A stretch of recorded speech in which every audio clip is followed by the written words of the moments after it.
Me llamo Iván Ledesma, tengo 31 años, y si estoy contando esto es porque ya no me queda otra forma de sacármelo de encima. No lo hago por likes ni por morbo. Lo escribo como quien deja una nota debajo de la puerta antes de irse para siempre de un lugar. Trabajé casi 4 años en una farmacia de 24 horas en la periferia de Hermosillo, de esas que nunca cierran y que por la madrugada huelen a desinfectante, cartón húmedo y café recalentado. El turno nocturno te acostumbra a vivir en piloto automático. A partir de la 1, los clientes se vuelven raros, el insomne que compra vitaminas, el padre con el niño ardiendo de fiebre, el borracho que jura que necesita algo para la presión y no recuerda su nombre. Entre una cosa y otra, uno se mantiene ocupado con inventarios, anaqueles, caducidades y pedidos. La mente se vuelve mecánica, y por lo mismo, cualquier detalle fuera de lugar se siente como una piedra en la boca. En mi segundo año, empecé a notar algo que al principio parecía un error del sistema.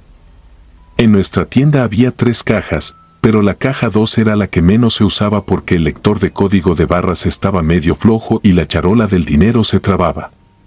Aún así, una madrugada, mientras acomodaba sueros en la bodega, escuché el pitido limpio del escáner, ese bip seco que no confunde con nada. Miré el reloj, 2:17. Salí al área de cajas esperando ver a mi compañera cobrando, pero el mostrador estaba vacío.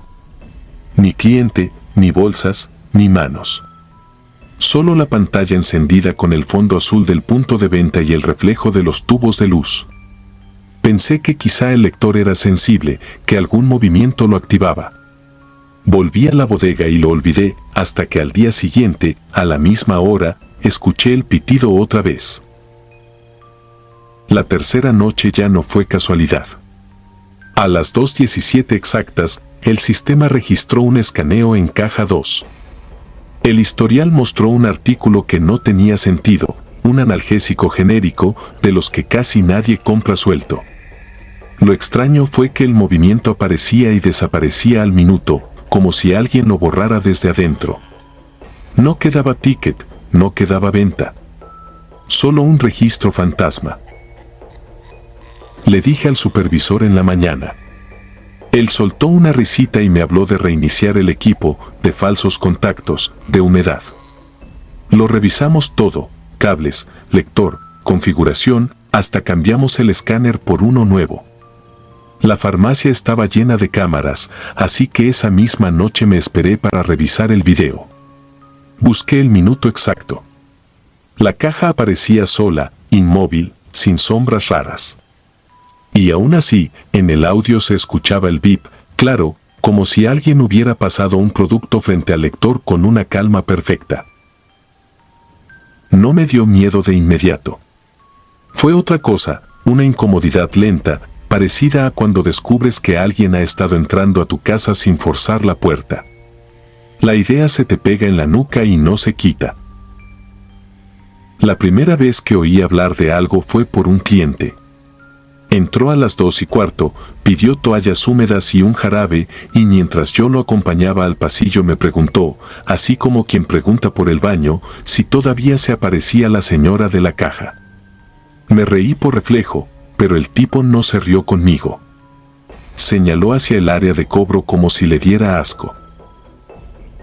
Dijo que años atrás una mujer había entrado con dolor fuerte, que ni siquiera alcanzó a pedir ayuda. Se desplomó justo ahí, frente a caja 2, y murió antes de que llegara la ambulancia.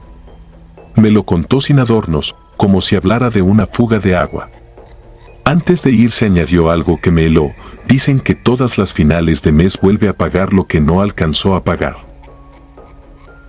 Esa misma mañana busqué la nota en internet. La encontré rápido, fecha, foto borrosa y un párrafo frío diciendo que fue un infarto fulminante a las 2:17 de la madrugada. Me quedé mirando el número como si fuera una dirección. Desde entonces, el turno cambió de sabor.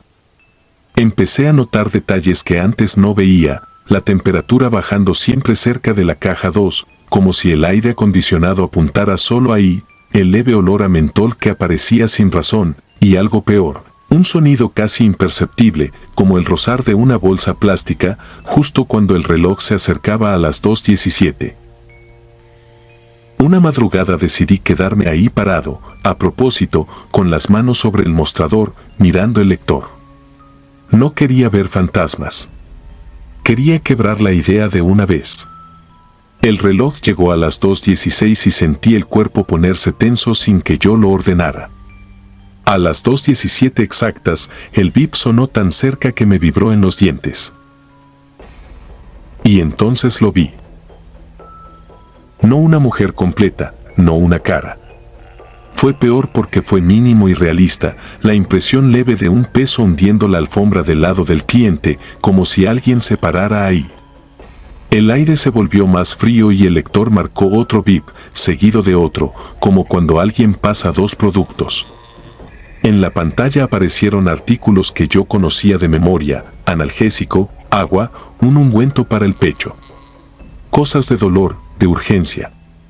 El sistema intentó generar el total y se detuvo. Como si la venta no pudiera terminar. Alcé la mirada por reflejo, esperando ver a alguien. En el vidrio de la puerta automática, que da a la calle, se formó un reflejo que no era mío, la silueta de una persona encorvada, con una mano levantada a la altura del pecho, como si apretara algo contra sí. Fue un reflejo de segundos, suficiente para que mi estómago se hundiera. Di un paso atrás y choqué con el estante de dulces. Cuando volví a mirar, el piso ya no estaba hundido. La pantalla parpadeó y el registro se borró solo, dejando la caja limpia como si nada. Pero el verdadero golpe vino después. En la charola del dinero, que yo había dejado cerrada con llave, había una moneda antigua, opaca, de esas que ya no circulan. Pegada a ella, como por estática, venía una etiqueta de precio arrancada a la fuerza. En letras pequeñas se alcanzaba a leer una fecha, la misma de la nota del periódico. No renuncié esa noche. Ni la siguiente. Seguía yendo por necesidad, y porque parte de mí quería comprobar que no estaba perdiendo la cabeza. Pero desde ese día pasó algo nuevo. Cada madrugada, a las 2:16, la puerta automática hacía un intento de abrirse sola, como si detectara a alguien afuera. Un SHHH breve, y luego nada. Y a veces, si me quedaba cerca, escuchaba una respiración corta, contenida, como de alguien aguantando el dolor. A las 2 semanas pedí cambio de turno. El gerente me miró como si ya supiera, me dijo que no había cupo y me recomendó dormir mejor. Esa misma noche, a las 2:17, el sistema registró una venta completa por primera vez. Se imprimió un ticket. Yo lo tomé con las manos temblándome. La venta decía pagado en efectivo. Total, una cantidad absurda, exacta, sin centavos. La caja se abrió sola con un golpe seco. Dentro no había billetes. Solo la misma moneda vieja y algo que me dejó vacío, una receta médica doblada, manchada, con un nombre escrito a mano. Era el mío. No volví al día siguiente. Cambié de número, de ruta, de todo. Pero aún hoy, cuando me despierto en la madrugada y miro el reloj sin querer, a veces marca 2:17 y escucho en mi cabeza ese bip perfecto, como si alguien, en algún lugar, siguiera intentando terminar una compra que nunca debió empezar.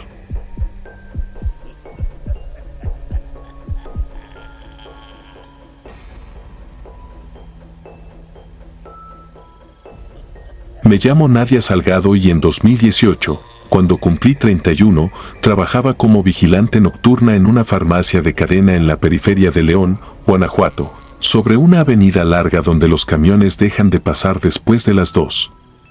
Elegí ese turno por necesidad, no por valentía. En la noche pagan un poco más, hay menos pleitos, menos robos, menos gente que te habla. Lo único que hay de sobra es silencio, y tiempo para escuchar cosas que durante el día se esconden bajo el ruido. La farmacia cerraba al público a medianoche.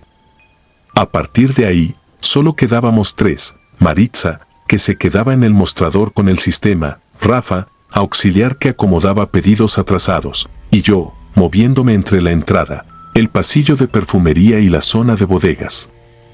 Era un lugar limpio, iluminado con esa luz blanca que te hace sentir despierta aunque estés muerta de sueño. Aún así, a esa hora la claridad no te protege, solo te deja ver mejor lo que no debería estar. Esa madrugada, cerca de las 2:07, vi en mi celular la notificación del sensor de la puerta automática. Un acceso abierto que no debía existir porque el sistema se bloquea con llave digital y, cuando falla, suena una alarma breve. No sonó nada. Solo el mensaje y una vibración corta. Caminé hasta la entrada y me detuve frente al vidrio. La calle estaba vacía, seca, quieta, como si alguien hubiera apagado la ciudad. Ni un perro, ni un coche, ni el zumbido de un Oxxo cercano. Nada.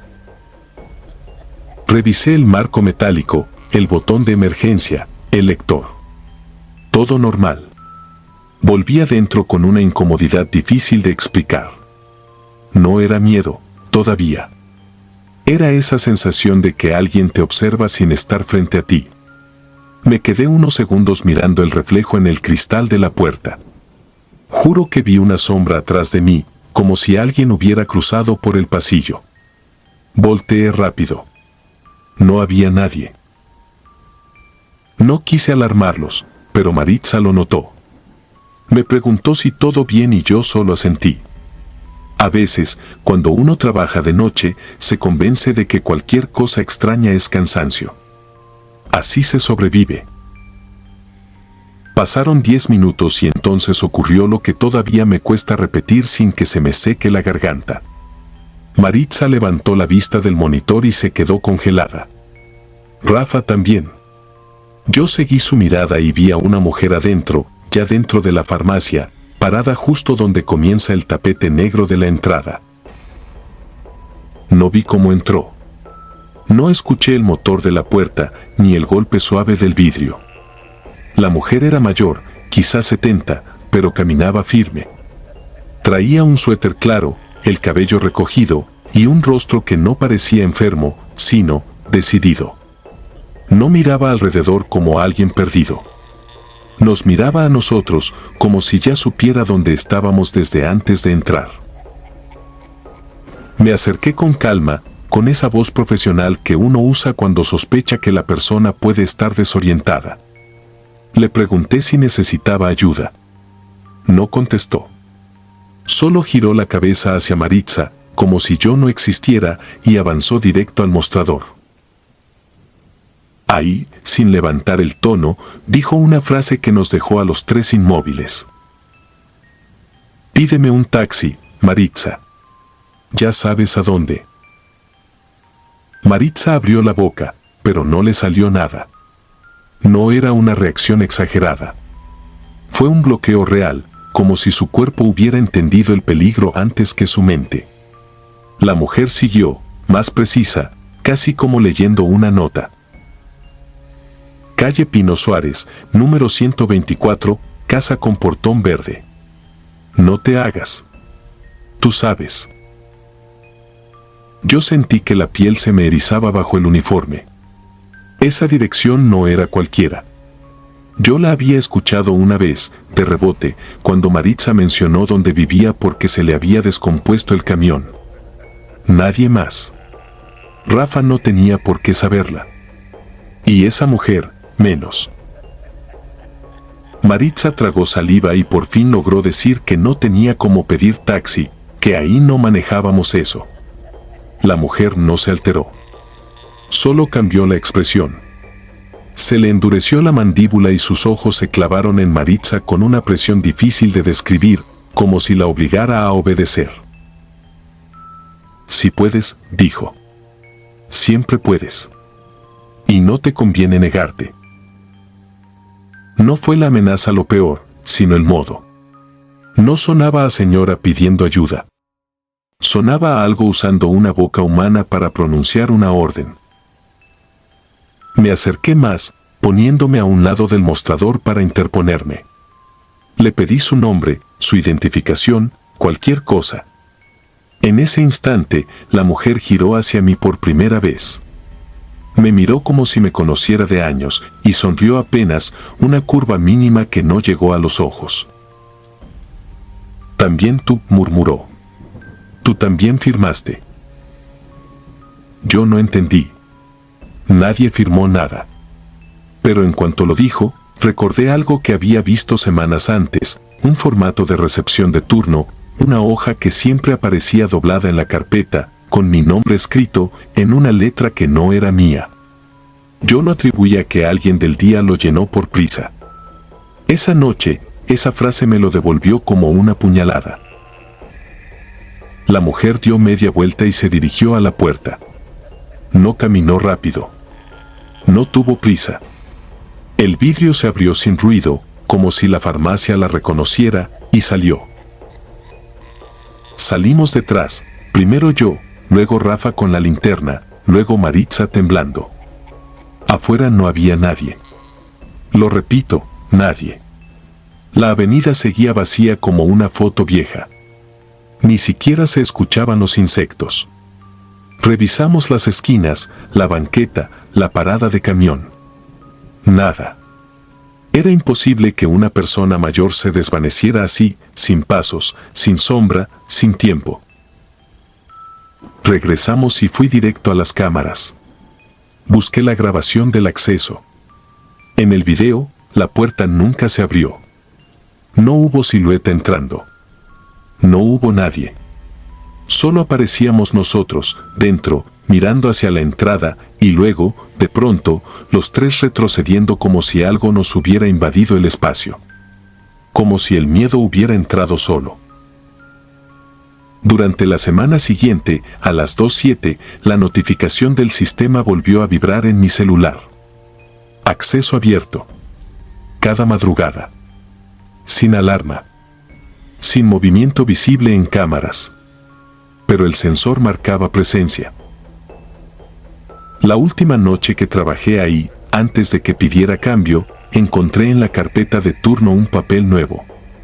Era una receta médica vieja, amarillenta, con un nombre escrito arriba. El mío. No con mi letra, pero perfectamente legible. Y debajo, como indicación, una sola frase. Recoger a las 2:07. Presentarse sola. Esa madrugada me quedé en el mostrador, sin despegar la vista de la puerta. A las 2:07, el vidrio se abrió sin sonido. Y del otro lado, en el reflejo, no vi a una mujer. Vi mi propia silueta parada en la entrada, mirándonos desde afuera, como esperando que por fin yo saliera a cumplir lo que, según esa cosa, ya había firmado. Suscribirte y darle like ayuda mucho a este canal. Si ya has escuchado mi contenido antes, te ha gustado y estás disfrutando lo que escuchas en este sector, te agradeceré que presiones el botón de suscribirse. Sin más interrupciones, continuamos.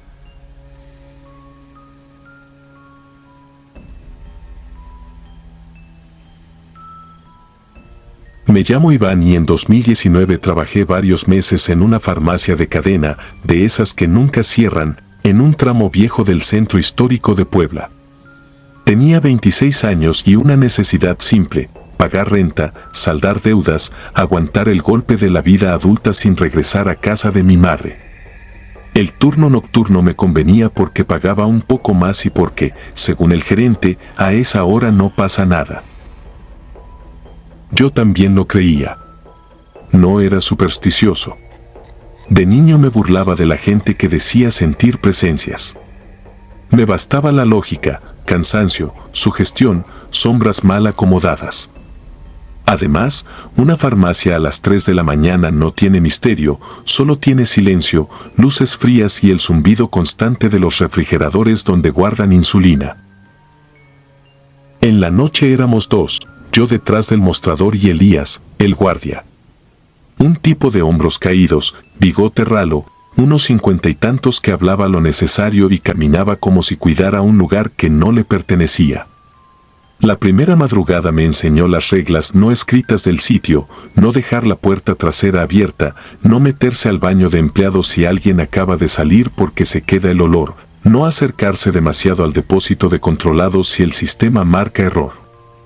Cosas normales, hasta que, ya con el café servido, soltó lo raro. Me dijo que si escuchaba que me hablaban desde el pasillo del almacén, no contestara. No lo dijo en tono de broma. No sonrió. Ni siquiera me miró al decirlo. Parecía más una indicación de seguridad, como cuando te advierten de un cable pelado. Te puede llamar con tu voz, agregó, despacio, como si midiera cada palabra. O con la de alguien que conoces. Yo solté una risa corta, por reflejo. Elías no reaccionó. Solo alzó la vista por primera vez y me clavó los ojos. No lo sigas. No le respondas. Y si te pide que abras, menos.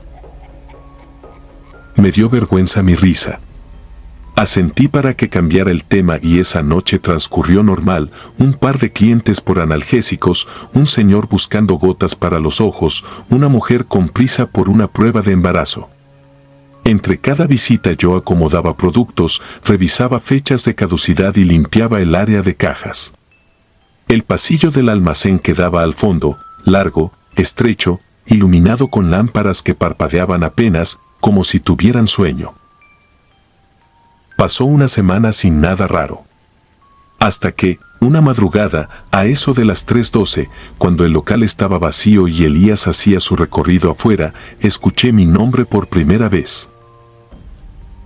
No fue un ruido ambiguo. No fue el típico creí escuchar. Fue claro, articulado, a un volumen normal, como si alguien estuviera del otro lado del pasillo, a pocos metros. Iván. Levanté la cabeza de inmediato. El local era una pecera blanca. No había clientes. El pasillo del almacén se veía vacío.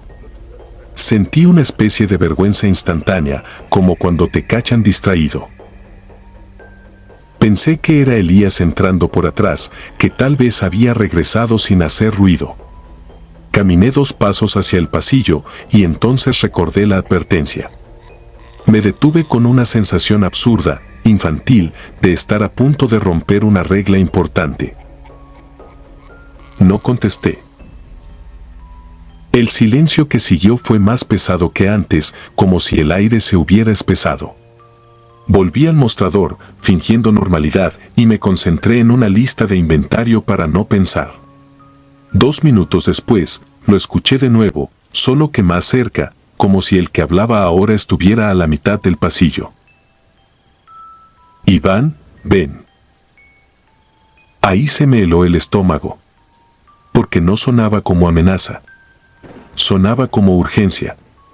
Como si alguien necesitara ayuda de verdad, pero estuviera tratando de no hacer escándalo. Y lo peor fue lo siguiente: entre la segunda frase y el silencio, escuché un detalle mínimo, una forma de respirar, una pausa específica. Era mi manera de hablar. Me fui hacia el cuarto de descanso. Cerré la puerta sin hacer ruido y me quedé parado, con la espalda pegada a la pared. Quise convencerme de que era el sistema de audio, alguna interferencia, la radio del guardia, cualquier cosa. Entonces llegó el golpe, un sonido seco desde el almacén, como una caja pesada cayendo desde una repisa. Mi cuerpo se movió por instinto. Tomé la linterna, abrí apenas la puerta del descanso y asomé la cabeza. El pasillo estaba igual de vacío, igual de largo, igual de frío. Las lámparas no parpadeaban. Estaban fijas, demasiado fijas. Como si alguien hubiera ajustado el ambiente para que nada distrajera. Avancé despacio hasta la puerta del almacén, la de metal con una ventanita opaca. Puse la mano en la manija y ahí sentí algo que no sé explicar con lógica, una presión en el pecho, como si alguien me empujara desde adentro sin tocarme. Me quedé inmóvil. Sin entrar. Sin abrir. Solo escuchando mi respiración rebotando en el pasillo. Atrás, desde la sala principal, se oyó el timbre de la puerta automática. El sonido me salvó. Era Elías entrando. No tuve valor de contarle esa noche. Pero al día siguiente él me miró con calma y me preguntó si ya me había llamado el del pasillo. Me quedé frío y ahí sí se lo conté. No se sorprendió. Ni un poquito. A mí me habló meses, me dijo. A veces con mi voz. A veces con la de mi hija cuando estaba chiquita. Lo que busca es que le contestes, porque con eso le das permiso. Le pregunté qué era. Elías se encogió de hombros. Me habló de un cliente que se desplomó años atrás en el baño de empleados de un antiguo consultorio en ese mismo edificio, de gente que renunció sin avisar. Historias sueltas. Nada comprobable. Y, aún así, su miedo era práctico, como el de alguien que no especula, solo sobrevive. Desde esa noche decidí no acercarme al almacén si estaba solo. Y funcionó, hasta que, 2 semanas después, una madrugada escuché un golpe más fuerte, seguido por el sonido de vidrio quebrándose. Pensé en medicamentos caros, en un reporte, en descuento de nómina. Me ganó la responsabilidad. Caminé rápido por el pasillo y abrí la puerta del almacén. La luz interior estaba encendida, pero era una luz amarillenta, vieja. El almacén olía distinto, como a polvo húmedo, como a ropa guardada demasiado tiempo. Vi cajas acomodadas, estantes, nada fuera de lugar. Y entonces, al fondo, entre 2 anaqueles, distinguí una figura quieta. No era una persona. No tenía volumen normal. Era como una sombra recortada, más oscura que la oscuridad, parada donde la luz debería alcanzarla. Lo que me destruyó la calma no fue verla, sino escucharla respirar. Una respiración lenta, medida, muy cerca de mi oído, aunque la figura estuviera lejos. Quise retroceder, pero mis pies tardaron en responder, como si el piso me hubiera agarrado. Y justo cuando al fin di un paso hacia atrás, la figura se movió un poco, apenas. No caminó. No avanzó. Solo giró, como si ahora me estuviera mirando. Entonces escuché mi voz, nítida, pegada al oído. Gracias por abrir. Cerré la puerta de golpe y corrí al mostrador. Me temblaban las manos tanto que no podía marcar el teléfono interno. Elías entró corriendo al verme, y antes de que yo dijera algo, él miró hacia el pasillo y palideció como si acabara de escuchar lo mismo que yo. No renuncié al día siguiente. No fui valiente. Me quedé todavía unas semanas, fingiendo normalidad, evitando el almacén, trabajando mecánicamente. El miedo no se fue. Se volvió rutina. Y la rutina es lo que te vuelve vulnerable. Un mes después, cambiaron al guardia por reajustes. Elías se fue sin despedirse. A la semana pusieron a un nuevo vigilante, joven, burlón, de esos que se ríen de todo porque todavía no han visto nada. Una madrugada lo escuché hablar solo, cerca del pasillo. No era un diálogo. Era una frase corta, contestando. Y luego escuché otra voz, la de él mismo, desde adentro del pasillo, diciéndole su nombre con una ternura imposible. Esa noche, sin pensarlo, apagué mi computadora, dejé el gafete sobre el mostrador y salí por la puerta principal sin mirar atrás. En la esquina, antes de cruzar la calle, volteé por última vez. Desde el fondo, a través del cristal, vi una silueta inmóvil en el pasillo. No tenía rostro. Pero sentí, con una certeza espantosa, que estaba sonriendo con algo que no era una boca. Nunca regresé por mis cosas. Y desde entonces, cada vez que alguien pronuncia mi nombre en un lugar vacío, siento la misma presión en el pecho. Porque hay voces que no te llaman para hablar contigo. Te llaman para que les abras.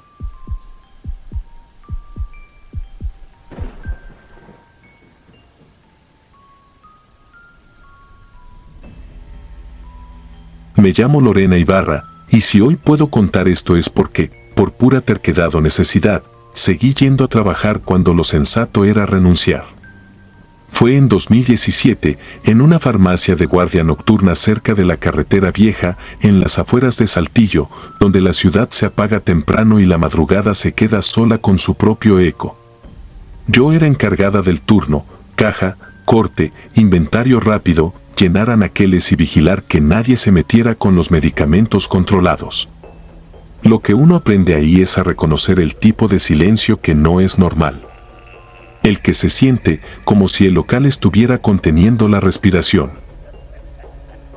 Todo empezó con una vitrina baja, de cristal, en el pasillo de bebés. Fórmulas, biberones, cremas, chupetes, toallitas. La típica vitrina que se abre solo con llave, porque siempre falta alguien que quiera ver y luego se confunda y se guarde algo. Esa vitrina era parte del protocolo. Antes de las 2, se revisaba, se limpiaba con un trapo y se dejaba cerrada. La primera vez la encontré entreabierta a las 2:18. Lo sé porque miré el reloj del punto de venta, por costumbre. Pensé que yo misma la había dejado mal cerrada, la volví a asegurar y listo. La segunda noche pasó lo mismo. La tercera también, y fue entonces cuando me di cuenta de que no era solo la puerta, los productos cambiaban. No era un desorden de manos humanas, era otra cosa, más meticulosa. Una lata de fórmula colocada al frente como si alguien la hubiera elegido. Un biberón de vidrio volteado, apuntando hacia abajo como si lo hubieran drenado. Un paquete de toallitas abierto apenas, la pestaña levantada, como si alguien se hubiera detenido en el último segundo. Yo no soy de ideas raras. Soy de revisar cerraduras, cilindros, bisagras. Pedí que cambiaran la chapa, luego el cilindro. Funcionó 2 noches y después volvió, vitrina entreabierta, cosas mínimamente movidas, como una insistencia. El gerente instaló una cámara directa, de esas pequeñas con fecha y hora. También dejó un monitor en la oficina para ver en tiempo real. La primera madrugada que la vitrina amaneció abierta, quisimos revisar el video y el archivo se cortaba. No era que faltara un segundo. Faltaban minutos completos. El registro se detenía alrededor de la 1 y algo y regresaba después, como si alguien hubiera hecho una pausa perfecta en el tiempo. Cambiaron la cámara. Cambiaron el cable. Hasta trajeron un no-break para picos de luz. El corte seguía ocurriendo, siempre de madrugada, siempre en un intervalo distinto, como si algo aprendiera a esquivar el ojo. Empecé a sentir el cambio antes de verlo. Cuando cruzaba hacia ese pasillo, el aire se volvía más frío, pero no como refrigerador, era un frío que te aprieta la nuca y te hace tragar saliva. A veces, al pasar cerca, se me entumían los dedos como cuando te quedas mucho rato con las manos en el agua. Y no era sugestión, porque me pasaba incluso cuando iba distraída. Una madrugada entró un cliente habitual, un señor que manejaba taxi nocturno y siempre llegaba por café.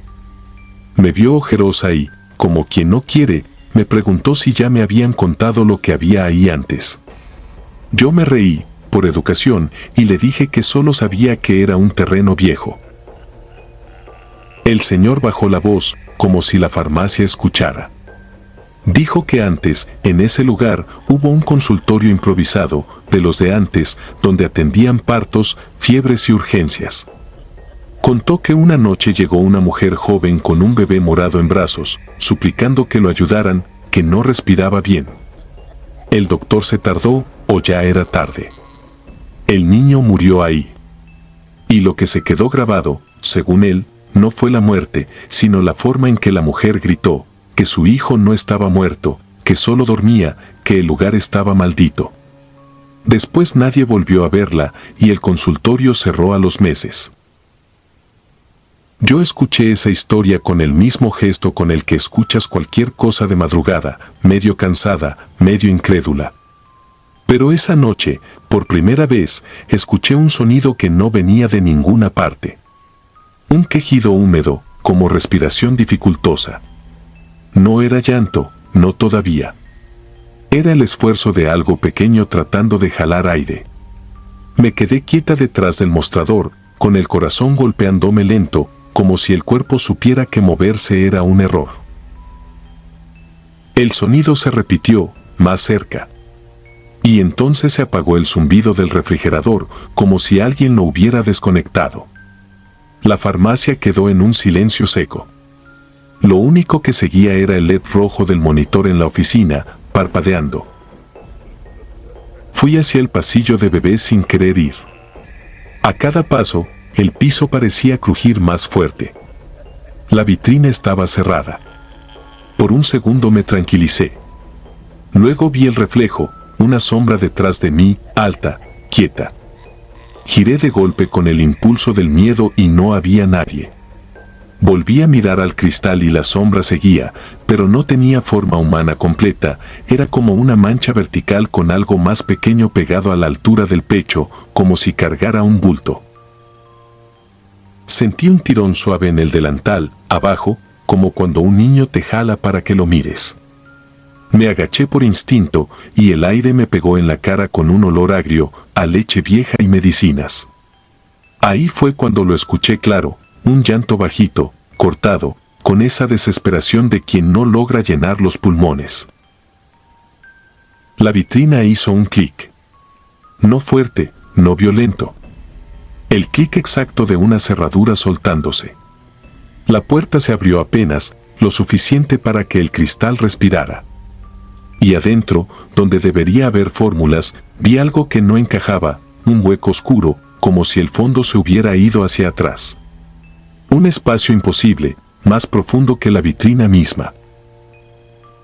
No grité. No pude. Solo retrocedí, y mientras lo hacía, el llanto se convirtió en un jadeo, y el jadeo en un sonido como de garganta raspada. En el monitor de la oficina, que yo alcanzaba a ver desde el pasillo, la pantalla se puso negra. Y en ese negro apareció un número blanco, grande, como subtítulo, 1:27. La hora exacta. Sin video. Solo la hora flotando. Esa fue la parte que me terminó de romper, que no era una alucinación. Algo estaba interrumpiendo registros, el sonido, la electricidad, mi cuerpo. Volví al mostrador sin correr, como si correr lo invocara. Terminé el corte de caja con manos torpes. No fui a cerrar la vitrina. No volví a mirar hacia ese pasillo. A la mañana siguiente, cuando entró el turno de día, encontraron una sola cosa fuera de lugar, un biberón de vidrio en el piso, intacto, parado, como si alguien lo hubiera colocado con cuidado. Y dentro, en el estante de atrás, una lata de fórmula abierta, pero no vaciada, aplastada hacia adentro, como si algo pequeño hubiera presionado con fuerza desde dentro del metal. No renuncié ese día. Ni el siguiente. La necesidad pesa más que el miedo, hasta que el miedo aprende a esperar. Pero desde entonces, cada vez que el reloj se acerca a la 1:30, la farmacia cambia de temperatura. Y yo ya no reviso esa vitrina. Solo la observo desde lejos, apretando las llaves en la mano, con la certeza de que lo que está ahí no busca robar. Busca repetir. Y alguna madrugada, cuando la puerta se abra más de lo que debe, ya no va a ser para acomodar productos. Va a ser para salir.